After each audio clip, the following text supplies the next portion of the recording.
You're listening to The Re-Engineered You. This is a podcast about self-empowerment and all the myths, lies, and misconceptions we tell ourselves. Then we use science and history to bust those myths and re-engineer a better you. I'm your host, Todd Lemense, the extrovert. And I'm the writer, researcher, and introvert, Joe Anthony, whose job it is to dig through the outer layer of no duh on the internet and get to the facts. The road to self-awareness, improvement, and mastery are best done in tiny nudges, not grand, exhausting gestures. Nobody should train for their first 26-mile marathon by trying to run 26 miles on the first day. Likewise, self-awareness should be a constant effort involving study, meditation, and reflection. Preferably studies involving the newest peer-reviewed research and news. Here at The Re-Engineered You, we can't exactly meditate or reflect for you, but we can give you the latest studies and research to come out in the last year. And all the news we're presenting to you today are updates on prior episodes of ours. So if we cover something that sounds fascinating to you, we encourage you to go back and listen to that episode. So here are your tiny nudges for the week. More tools for your self-awareness toolbox. Because we love you, and we know you're capable of re-engineering a better you. So one of our early episodes, number 4, we talked about vulnerable leaders and Abe Lincoln. I really feel like we should have maybe named that episode Abe Lincoln and Depression, because so much of it was about that, right? You talk about a man who had a lot to be depressed for. I mean, that episode was great. It talked about when Abraham Lincoln was just a small boy, 11 years old, and his mother died. He helped build the casket to bury his mom. How when he was in college, he would study so hard that his classmates were worried that he was going to study himself to go insane, that his mind was going to break. So they used to take turns bathing him, feeding him. And then when he got older than that, Joe, he would be so depressed, he'd be seen wandering through the woods with a gun. So the people in the town that would take turns watching over him, trying to keep him from probably committing suicide. And just one depressing thing after another. There was a portrait painter this is a very famous painter, and he painted portraits for all world leaders all over the world. And he said that Abraham Lincoln had the saddest face he had ever seen. When you go back and listen to that episode, that was the fact that tickled me. You can hear it in our recording where I'm just like, I thought that was so amusing that this portrait painter is taking a dig at Abe Lincoln's depression. I just heard these stories about him moping around the White House, crying up in a ball. And it's not what you think of our big, tall, right? Whether you're red or blue, right? Abraham Lincoln is the top of everyone's president's list. Right, exactly. He's this mammoth figure of a president. So we, of course, we don't have any news updates about Abe Lincoln himself. It's not like they uncovered him. Like the search for Oak Island or the treasure of Oak Island didn't uncover Abe Lincoln's skull or anything. But we do have some news about depression and how it's studied that came out in the last year, if you'd like to hear that as an update. So this comes from U.S. News. And by the way, if you have not heard our Abe Lincoln episode, every one of these episodes we present during this update, I encourage you to go back and listen. We will give you a little bit of information on what you might have missed in case you're interested. But that one was where we kind of uncovered that depression isn't a bug in the human mind. It doesn't mean you're broken. It's actually a feature. We're 15% of the population or something like that is built in with it. But that number is being exacerbated according to the study. U.S. News reported on how depression among youth is climbing, even above. Now, it doesn't say whether or not it's exposing the normal rate of depression, like it's making all however many people would normally come predisposed to it. Like it may be that all 15% of humanity that could suffer from depression is right now.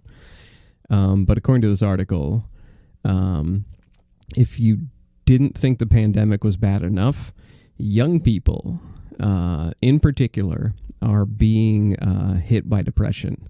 1 in 4 are suffering from depression right now, which is record high. That's a quarter of our population of young people. And 1 in 5 are struggling with anxiety. We do talk about the difference between those two back in that episode about vulnerable leaders. And it seems like the biggest contributing factor, according to self-reporting, is being socially isolated, kept away from friends, kept away from their school routines, their extracurriculars. And all of this, according to Sherry Madigan, this is from the University of Calgary in Canada. It is hitting young people harder than adults, which is not something I saw coming as far as like needing to socialize. You think the kids have kind of evolved into these video game playing, self-sufficient. Yeah, I hate to fall into the stereotype, but I really did believe that. I was like, whatever, all these kids have TikTok. They're not going to need, in-person socialization. And it's absolutely crushing the youth. By the way, Todd, I am sorry that my first science article we cover is just like, here's the most depressing thing you'll hear today. That's what it's like being your friend. That's pretty much what you want to talk about. Yeah. Believe it or not, I took these updates from ascending order of episode number. So this just happened to be the first one. Have you seen videos of kids on Zoom trying to stay engaged in online learning, like in their classrooms, and they're just sort of like losing their minds, trying not to be antsy? No, I've seen the things of the teachers going above and beyond, dressing up in costumes and clown suits and bringing in animals, anything to try to switch it up, mix it up. That is heartwarming. I like that a lot. Yeah, if you can't pay attention to me in class, here's me with a llama in front of your screen. I was thinking llama too. That's weird. A llama spitting at you. Right. Yeah, it's Zoom. Zoom is just not really going to cut it for teaching. And whether or not you believe in the right to get a vaccine, eventually we are going to have to figure out a better way to teach kids. I've always been a proponent of letting the Montessori style, which is let kids learn at their own pace. Let them sort of hold their own passion and interest. We're not teachers. We're your friends. You like that kind of school. Yeah, but this is not this self-paced learning that, a utopia of technology would hopefully bring us. I think more concerned than that, Joe, is that to have depression at this young age, I think it leaves a crack on these eggs that's not going to heal. They're not just going to get over it. It's going to lead down the road to bigger depression. Right. I think you're right. And I also think that, the one thing that we could have possibly gotten away from by switching to Zoom was bullying and peer pressure. And instead of losing that by going to Zoom classes, it's all just moved on to Facebook and Instagram, according to today's news. You'd never think, right? And it's even worse. Right. You get embarrassed in front of more people. Right. Yeah, we got rid of all of the negative parts about, learning. No. We got rid of the positive parts of learning in person, and now we're just keeping the negative ones, behind this social media wall. So yeah, that's my first bit of news of the day, updates on depression. If we want to put everybody into a funk today, I would say top that, Todd.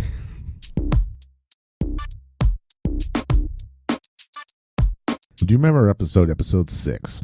It was mega pastor from Seattle, Mars Hill Church, Mark Driscoll and Ego. I had never heard about this until you told me about it during the episode. This egomaniac who basically turned a church into a worship system that just looked at him as the answer. And that was wild the way he got caught.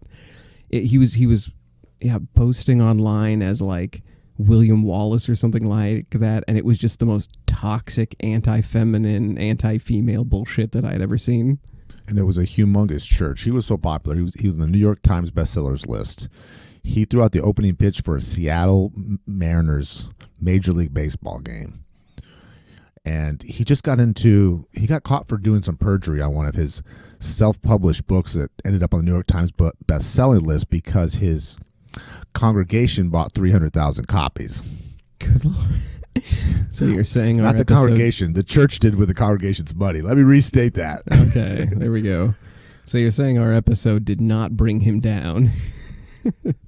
Well, he got kicked out of the church eventually after he was bullying men, calling them she-males, calling people a pussified nation, lashing out in a very unchristian way, by I would say any Christian standard. Right. So he got thrown out of the Seattle church, right? He got thrown all the way to, he started up a new church in Arizona called Trinity Church. Okay. But the latest news out of there is he's at it again, Joe. Elders from the Mars Hill Church have reached out to some of the people who have been kicked out of the Trinity Church that he's at now.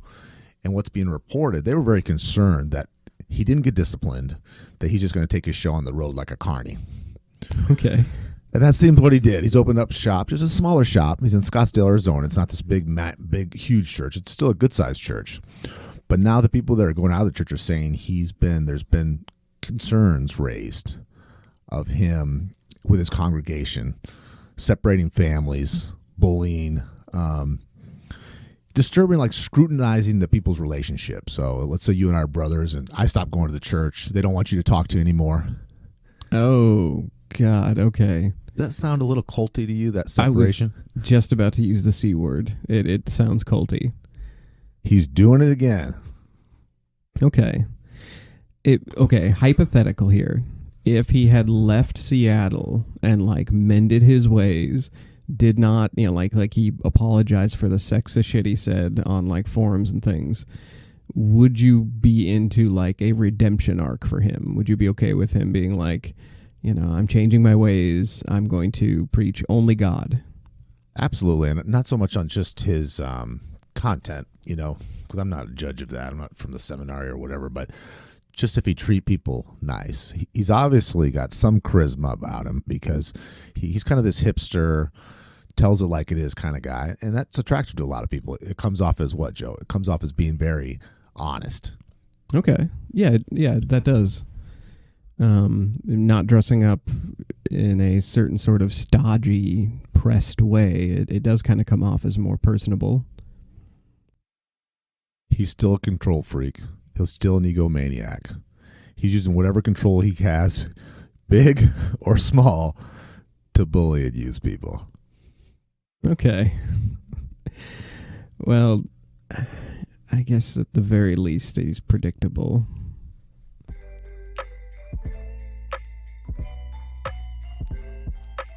Can we ease our way out of the, I'm not going to say negative stuff, but like, can we hear something a little bit more uplifting from one of our stories? We got a lot of listeners from this next episode. If you remember this, it's Rick Springfield and self-esteem. Do you remember that episode? Hell yeah, I do. Before this, I had very little interest because he wasn't my generation, Rick Springfield.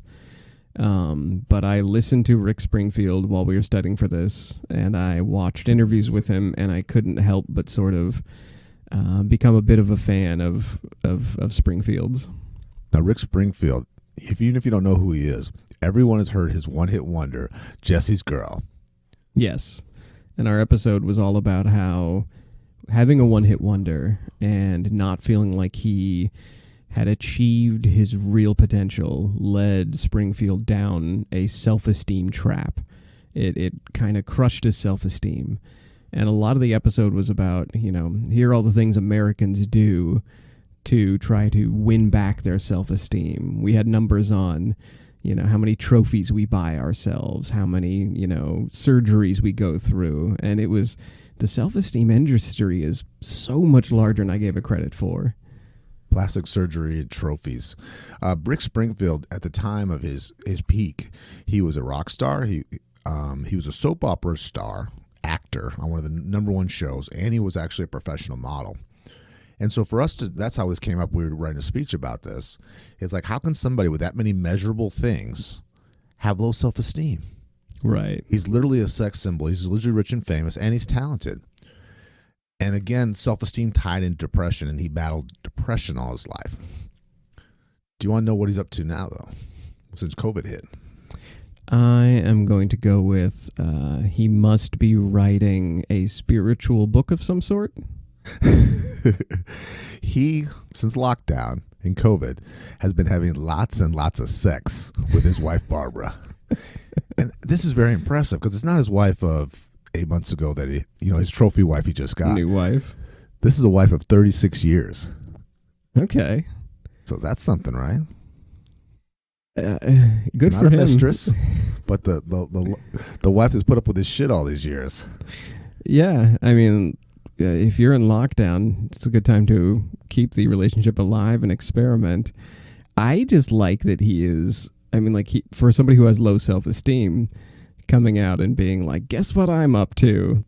He says the key to a happy long marriage is that you do things together, that you both put that as a priority. It's one of your top values to be together. And he says it sounds simple, but a lot of people, one that friends of theirs that have gotten divorced, one will say, I want to go to therapy, and the other person will say, I don't think that works.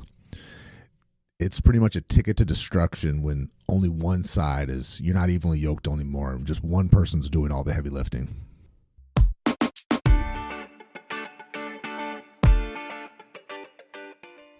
Now, another problem with self-esteem now is social media misery, which is one of our favorite ones. Right. Leaks just exposed how toxic Facebook and Instagram are for teen girls, and pretty much for everybody. Right. It was. It's been all over the news this past week, and in fact, during the leaks, it was revealed that Facebook knew about this. Right. They did, and it's promoting things ranging from eating disorders all the way to genocide. Yeah, not genocide among teens, but we're talking about like the I think it was the Myanmar genocide that we covered in another episode. And it's saying that Facebook and Instagram have different rules for different people. If you're a celebrity, you don't get blocked the same. You don't have the same strict content posting rules as the rest of us general people do. Right. They found that some of the there were some sports figures that were like posting X's and like basically revenge porn, and they weren't being moderated because they just had the off button. Like they were sitting on cruise control of moderation. They were allowed to post anything they wanted as long as they didn't get sort of called out by the moderator teams. Well, now it's coming down to, for the self-esteem things for girls, says it's making body images worse for teen girls who already have a lot of body image issues. It's making it worse for 1 in 3 teen girls. Have you seen Instagram models? Yes, the Barbie doll. Yeah, I can see why. I mean, like that sounds They're like not human. An impossibly high number until you see the Instagram models, and that is like a huge subset. It said that internal studies have showed that among teen girls who reported suicidal thoughts, 13% England, British users, and 6% have traced it back to Instagram directly. Okay. Okay, I have a quick question for you. Do you think that without Instagram, these Instagram models, or won't they find somewhere else to post their things?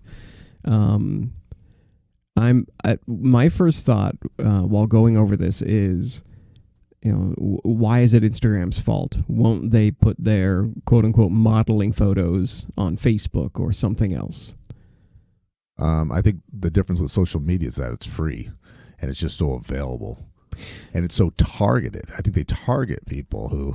Bingo. Okay, so that was the second thought I had, is I was like, won't they find somewhere to post this? And then my second thought was, oh, right, this stuff's targeted. There's an algorithm. They're in a bubble. Like once these young girls start clicking on models who they should look like, who they feel they should look like. Once they start going down that rabbit hole, they're going to be shown attractive people again and again. And Instagram, too, it doesn't care. Good attention, bad attention. They just get your attention. They sell that to ads and stuff. Right. So they don't care how they get it. And if you did a special on that, too, right, on one of our shows about how if it's something that is negative, it's more likely to hook you.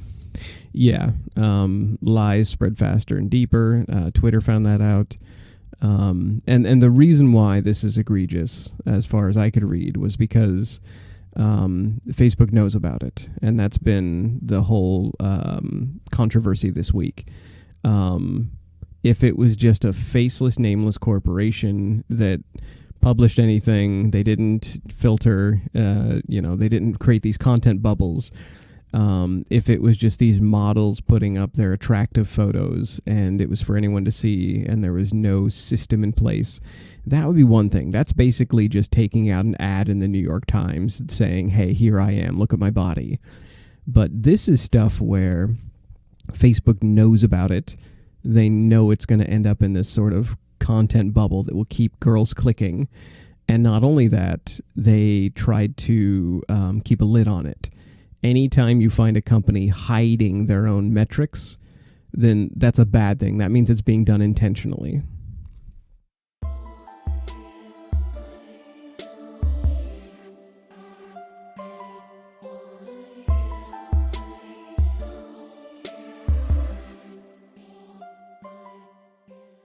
Do you mind if we talk a little bit about our Stephen King episode? Stephen King and alcoholism. This is Stephen King has had battled addictions, and I've studied. I'm a big fan. I've listened to his audiobooks and read his books since I was a little kid.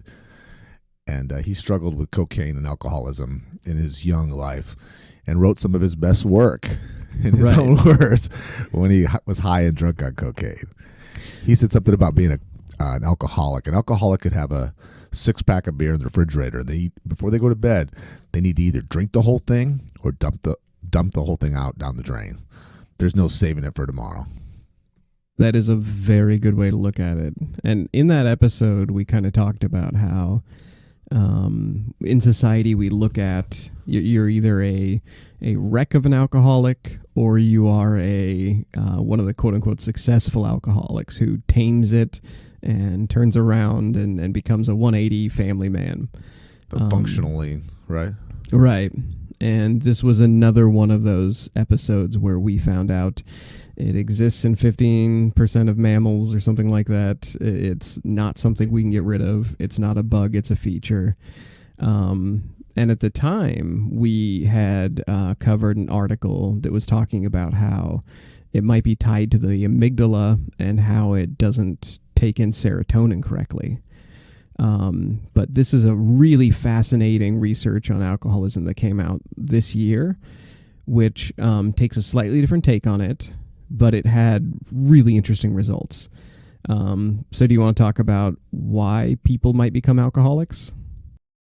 So this comes from the University of Warwick and the University of Cambridge, and co-opting and working with Fudan University in Shanghai. They found by sort of tracking networks in the brain that the medial orbitofrontal cortex, the MOFC, this part of the brain senses emergency situations.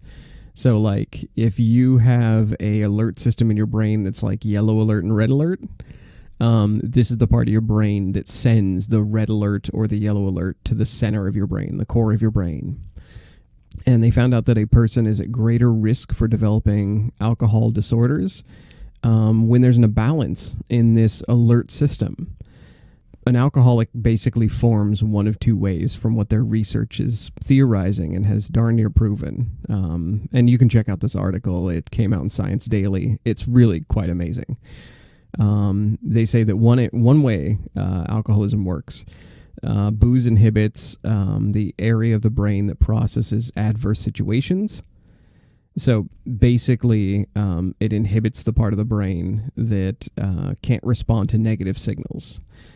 So if you feel like you need to escape from danger when you're at a party, Or if just in your normal social life, you're just like, you're anxious, you feel a little bit nervous, you feel a little bit like, things are crowding in around you, you feel like you're a little bit in danger, even if you're at just yellow alert and it's just a low level of stress, that can lead to alcoholism. You drink to make that yellow alert shut off and go dark. Another way alcoholism works with this system is a addict will have an overexcited DPAG. This means that it's making them feel like they are in unpleasant situations and wish to escape. So exactly what we said.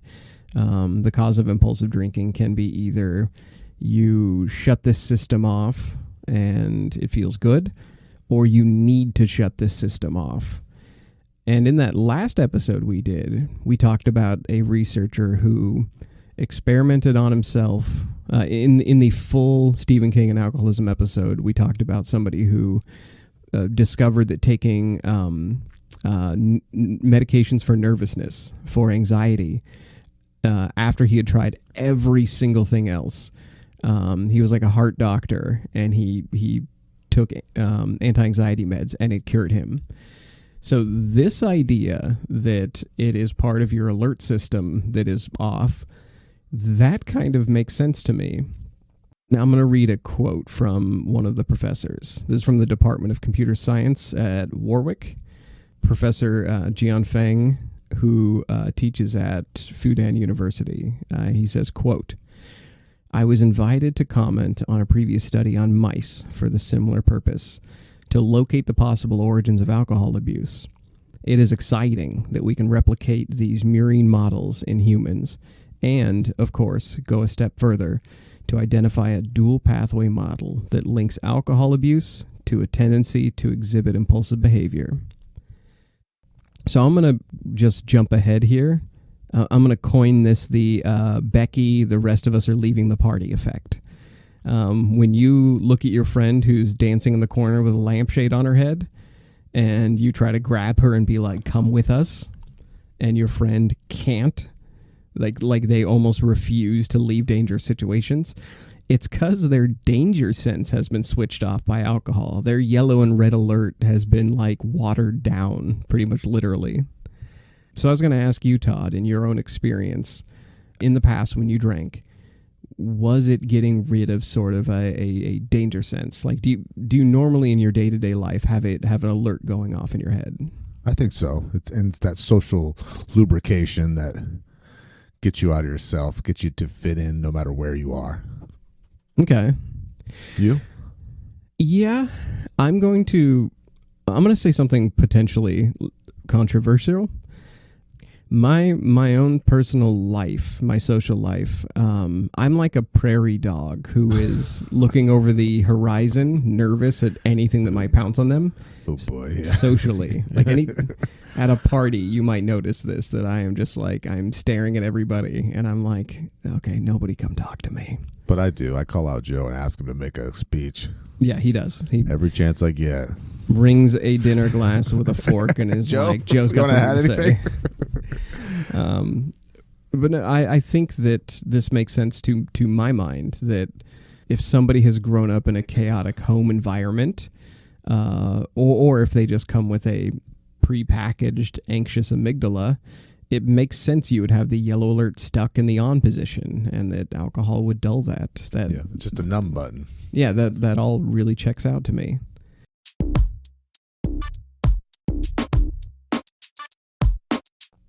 Do you mind if we keep talking about like science releases about nervousness and anxiety and things like that just a little bit more? Yes. Okay. Do you remember our Arthur Bremmer episode? Arthur Bremmer was a impactful one for me because we really addressed loneliness. Who Arthur Bremmer is he's the man, the real life person that the Joker was based on. Right, and Taxi Driver. The Robert De Niro classic, about how dangerous it is to be alone for too long. And loneliness, Joe and I kind of talked about this offline. It's not okay. It's okay to say you're depressed, or say you have self-esteem problems, or have anxiety problems, or be substance abuse problems. But you can't go around saying you're lonely. Right. It's not seen as the same kind of depression. It's not taken as seriously. No, announcing that you're lonely is the least glamorous thing you can do. And it's actually kind of a good way to get people to stop talking to you. Arthur Bremmer lashed out by trying an assassination attempt. And he didn't kill the man, but he ended up putting the man in a wheelchair. Yeah, he shot a governor. And so it's an amazing story. Please check this episode out. It's so incredible. And the way that governor turned around on racism. Like he started out kind of a piece of garbage. Yeah, practically a Klansman. And then at the end, after all this, he forgave Arthur Bremmer, who put him in a wheelchair, and he ended up standing up for minority rights. He did a total 180. Right. So a couple of updates on this one. Arthur Bremmer's probation ends in 2025. He's still alive, and he's going to be 75 when his probation finally ends. He can be your partner, prairie dog. You and Arthur Bremmer hand. We're going to end each other's loneliness. It's just going to be me and this psycho, arm in arm. He lives in Cumberland, Maryland, and he's going to be 75 when he is off of probation. And according to cops, he has a steady job and he stays out of the limelight. So as far as we know, he's as repentant as you can get. More importantly, though, because we can't have a episode about updates during COVID without touching on studies about loneliness, because we are going through what is being called a loneliness epidemic. And this is backed up by research that came out in Harvard News. And this is a study conducted last October. And this is called, the article is referencing Making Caring Common. And they said that 36% of responders to a national survey said they felt lonely frequently or almost all the time in the last 4 weeks. Compared that to 1 in 4 who recalled experiencing serious issues in the 2 months prior to the pandemic. So that's the important part we're not really covering. Everything you hear in the news is like, it points at the pandemic and says, aha, that's why we're lonely, because we're all locked inside. But this study asked about, 25% of people before the pandemic. So we were heading down a lonely road before this pandemic hit. And they're not these prairie dog standalone people. We can be lonely in our own marriages, our own relationships, and in our own families, even in an apartment or a house full of people. Absolutely. That's something we covered in the Arthur Bremmer episode. Is we talked in there about how you can be lonely surrounded by people and you just need a different type of intellectual stimulation or a different type of love. And of course, this article also hits on the fact that young adults are particularly susceptible. And in this article, they say that the reason why is adults or children, they have, quote, critical guardrails against loneliness, meaning they're either still in their family unit, like if they're a kid, they have parents, or if they are adults, they have basically found who they're going to be with for the rest of their life, more or less. And if they haven't, as an adult, you basically have your support network set up. They said that these students or youngsters are at a critical point in their life where they are transitioning.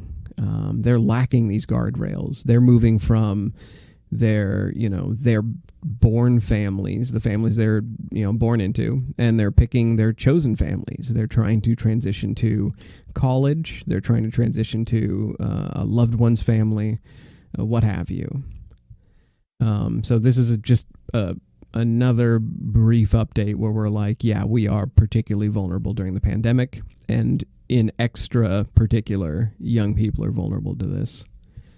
Have you seen documentaries of primates, especially gorillas, where they talk about family units split apart when the youngsters leave? No, I haven't studied or followed any of that. Okay. When we were doing research into Robin Dunbar and primates, I happened to watch a bunch of documentaries about, gorillas. and how they act when they're young. And I remember one documentary in particular. I don't remember the name of it. I wish I did. But it was this gorilla habitat, like this, it was a stretch of forest that was in like a crevice. And these gorillas lived in like this little canyon area, but it was completely ringed by grassland. And then outside of that grassland, it was buildings. So within like this circle of grass, like a bullseye almost, the outer ring was hyenas and cheetahs. And then the ring outside of that was buildings, like civilization. So the young gorilla, there was a female reaching sexual maturity, and the person who was narrating was like, yeah, all primates have this where, young people want to leave the nest, but they don't want to leave themselves vulnerable and like be in danger. And so like it just showed this poor young female who was like staring off into the grass, staring off into the buildings past the grass and being like, I bet I can make it. I hate this town. There's nothing to do here. Right. She's like, my family sucks. We're, like, Dad, we've been stuck in this canyon for literally forever. I want to run away with my boyfriend as soon as I meet him. Right. Never talk to you people again. So I couldn't read this study without thinking about that documentary.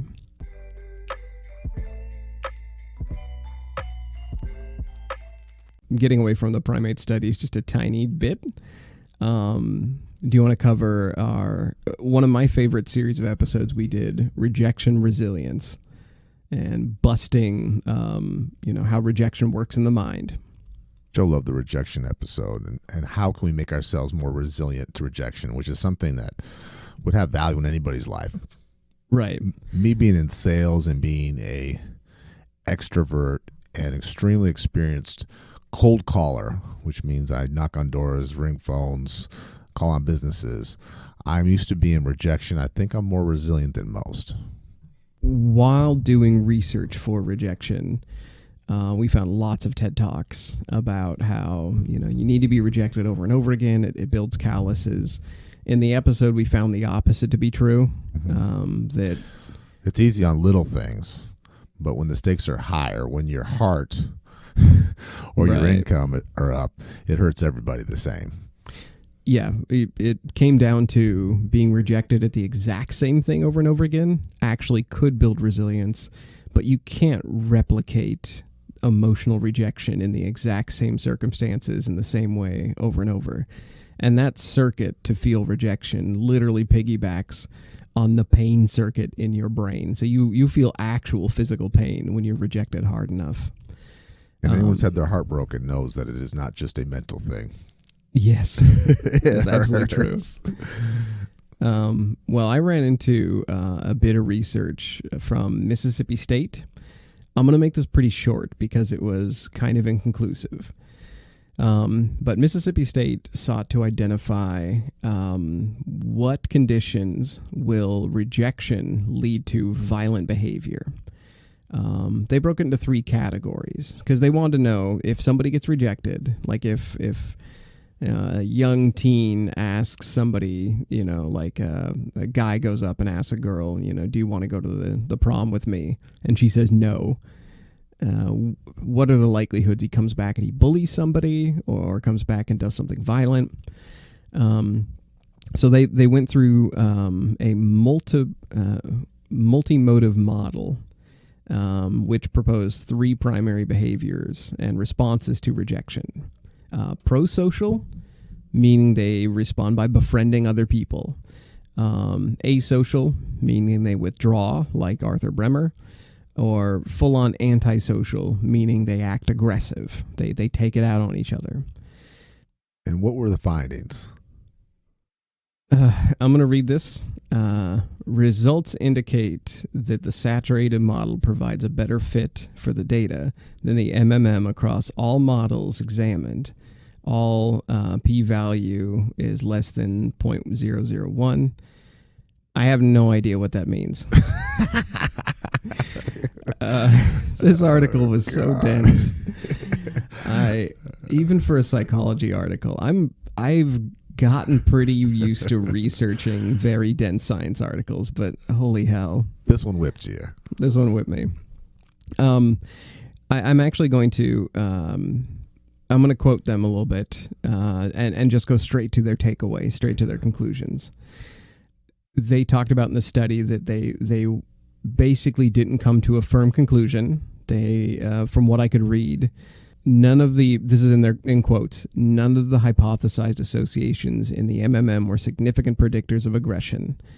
The lead scientist wrote, if only given a hammer, participants see everything as a nail, so to speak. As such, the likelihood of aggressive responding might be inflated in past studies.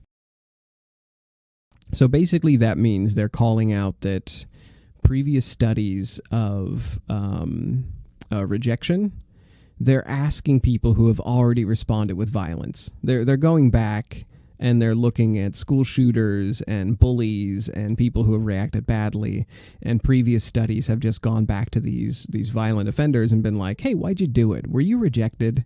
Not the softer stuff. And then, so it gets a little muddy too with what considered a rejection, kind of like loneliness. Yeah. It's exactly like loneliness. So what they said in this study is they didn't really come to a firm conclusion, but this is the first study I've seen where they try to take such a broad look at here are the different responses to rejection. Let's find out, who is more likely to respond to this rainbow of reactions. So the takeaway for me for this study, I mean, we like to report on things that are mind-blowing and interesting and BuzzFeedy and clicky. We want to bring up news that is going to get us. We're a podcast. We want people to listen to us. We want attention. We want attention, just like the news does. But that's kind of the takeaway for me on this one: is not every published study should be a mind blower worthy of clickbait. That's the reason people have stopped believing in certain academic papers. It's better to have studies like this, ones that get a broader scope of a social problem and begin to take things off the board, to tick off those lists. And we know that things like loneliness and rejection are serious problems and not something that you can just cure with a post on Facebook. Right, exactly. A motivational poster won't help with this. And this to me is the psychology of finding 1,000 different ways how not to make a light bulb before you find the right one. This is a broad study that found, 1,000 different ways not to find the source of rejection. So I like it. I want to give it attention.